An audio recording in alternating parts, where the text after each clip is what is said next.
नमस्कार प्रभु, कैसे हैं आप सब लोग। आप में से कई लोगों ने बार बार ये सुझाव दिया है कि मैचेस के आपको रिव्यूज भी करके बताऊं। जब जब मुमकिन होगा ऐसा जरूर करूंगा, और जब जब कुछ खास होगा कई बार मैं संक्षेप में बता देता हूं। आज थोड़े से विस्तार में बात करते हैं। दो ऐसी टीमें जीती हैं, जैसे मैंने कमेंट्री में कहा था, जिन राज्यों में छठ पर्व सबसे ज्यादा मनाया जाता है, यूपी और बिहार, वो टीमें जीती हैं। यूपी योद्धास ने तेलुगु टाइटंस को हराया। पटना पायरेट्स ने एक बड़े ही रोचक मुकाबले में गुजरात जायंट्स को हराया, क्योंकि पहले मुकाबले में राम मेहर सिंह पहली बार पटना पायरेट्स के खिलाफ एज अ कोच उतर रहे थे।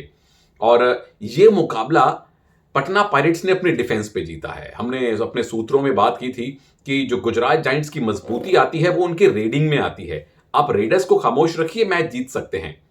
रेडर सबसे बड़े कौन? राकेश, हाईली स्किल्ड वाले। उन्हें सिर्फ 2 पॉइंट मिले, उन्हें खामोश रखा गया। लेकिन दो अच्छी बातें हुई इस मुकाबले में गुजरात जायंट्स के लिए कि प्रतीक दहिया ने सुपर 10 लगाया, भविष्य के लिए आशाएं जगाई, और एमजीआर महेंद्र गणेश राजपूत को फर्स्ट 7 में शामिल किया गया और वो 9 पॉइंट लेके गए। अमूमन उनका इस्तेमाल पिछले 2-3 सीजन में एज अ सब्स्टिट्यूट होता है, लेकिन हम भी बार बार बात कर रहे थे कि चाहे एमजीआर हो, चाहे प्रदीप हो या डॉन जॉन ली हो, किसी एक खिलाड़ी को लगातार फर्स्ट 7 में मौका मिलना चाहिए। लेकिन आप हारे कहां पे? पहले हाफ में एक और पूरे मैच में सिर्फ 3 टैकल पॉइंट बनाए गुजरात जायंट्स ने। और ये डिफेंस ही लगातार एक दुखती रग लग रही है गुजरात जायंट्स की।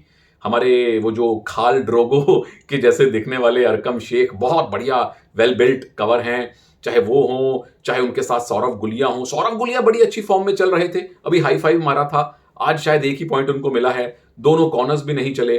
तो अगर डिफेंस पूरे मैच में सिर्फ 3 ही पॉइंट लेगी तो रेडर्स को फिर कम से कम 35-40 पॉइंट लेने पड़ेंगे उस डेफिसिट को पूरा करने के लिए। अभी तो गनीमत है कि आपके एमजीआर और प्रतीक दहिया चल गए। दूसरी बात जो मैं कई बार नोट करता हूं, आखिरी जब कुछ लम्हे होते हैं, जैसे सचिन तंवर अंतिम रेड करने आए थे, आखिरी खिलाड़ी बचे हुए थे, तब शायद 3 या 4 पॉइंट की लीड थी पटना के पास। मुझे ऐसा लगता है कि ऐसे मौके पर डिफेंस को रिस्क लेना चाहिए। एक डिफेंडर आगे जल्दी जाए, जल्दी जल्दी रेडर को वापस जाने के लिए मजबूर करे, ताकि आपको जल्दी रेड मिले। एक रेड मिल गई थी गुजरात को, लेकिन पूरी डिफेंस खड़ी हो गई थी।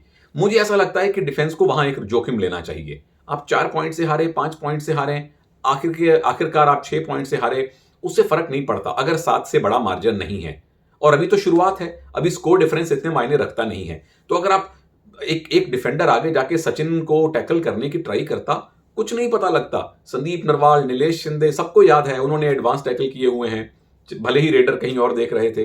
लेकिन ऐसा करने से आप अपने लिए एक रेड बनाते हैं, और उस हालात में एक रेड बनाना, कोई ऐसा रेडर अगर जाए इन फॉर्म प्रतीक दहिया जैसा, जो शायद अंत में सुपर रेड कर रहा है, शायद कुछ अनहोनी हो जाए। लेकिन कुल मिला के ये मैच पटना पायरेट्स जीतना डिजर्व करती थी। उनका डिफेंस बेहतर खेला, आउटस्टैंडिंग नहीं खेला, लेकिन आपने राकेश को रोक लिया, और आपके दोनों रेडर सचिन और रोहित गुलिया चले। तो छठ पर्व की आपको बहुत बहुत बधाई। दूसरे मैच में प्रदीप नरवाल की डुबकी देख ली। जैसे मैंने पहले कहा था कि इंडिया पाकिस्तान का मैच हो और इंडिया जीत जाए, हमें लगता है हमारा वर्ल्ड कप आ गया। तो जो प्रदीप नरवाल के फैन हैं, उन्होंने प्रदीप की डुबकी देख ली। उनका सुपर 10 हुआ नहीं हुआ फर्क नहीं पड़ता। और मैंने अपने सूत्रों वाले वीडियो में कहा था कि तेलुगु टाइटंस की पिछले 2 मैचेस में सिर्फ डिफेंस चली है। इस मैच में आपने उनकी डिफेंस को भी नहीं चलने दिया। प्रदीप नरवाल ने, सुरेंदर गिल ने उनके डिफेंस से गलतियां करवाई। विशाल भारद्वाज जैसे दिग्गज डिफेंडर को मनजीत छिल्लर चेंज करने पे मजबूर हुए। राइट कॉर्नर पे जो जो विजय की जगह शामिल किए गए थे अंकित नहीं चले। प्रवेश भैंसवाल, मैंने कहा था टीम में खेलने चाहिए, उनको टीम में खिलाया, और उन्होंने शुरू में प्रदीप को टैकल किया था। उसके बाद प्रदीप जब डुबकी लगा के गए, जब फॉर्म में आए, तो कोई डिफेंडर नहीं चल पाया। पूरे मैच में शायद 7 या 8 पॉइंट मिले डिफेंस में तेलुगु टाइटंस को, और इसमें से ज्यादा पॉइंट मिले एंड में, जब यूपी जीत चुकी थी, जब सिर्फ वो टॉफियां बांट रहे थे। तो जीत का सूत्र अपनी रेडिंग के दम पे यूपी योद्धा ने हासिल किया। और सुरेंदर गिल, वेल डन, पूरे मैच में एक बार भी आउट नहीं हुए, 13 रेड पॉइंट लेके गए हैं।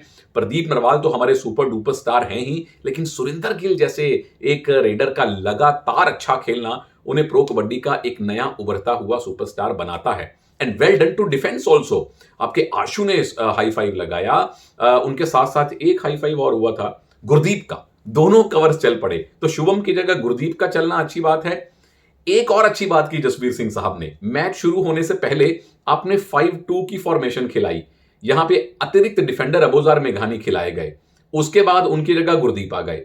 अबोजार या गुरदीप ने कुछ बड़ा किया नहीं, लेकिन जब सामने वाले रेडर देखते हैं कि भाई सामने 5 डिफेंडर हैं, उनके ऊपर साइकोलॉजिकल प्रेशर पड़ता है कि मुझे टैकल करने वाले अब 4 नहीं 5-5 स्पेशलिस्ट डिफेंडर हैं। और प्रदीप और सुरेंद्र जैसे रेडर अगर फॉर्म में हो तो डिफेंस को वैसे ही हौसला मिलता है। ठीक वैसे ही जैसे मुझे आपके प्यार से, आपके कमेंट से ज्यादा वीडियोस बनाने का हौसला मिलता है। तो अपना प्यार बनाए रखिए, संवाद बनाए रखिए। जय हिंद, गुड नाइट।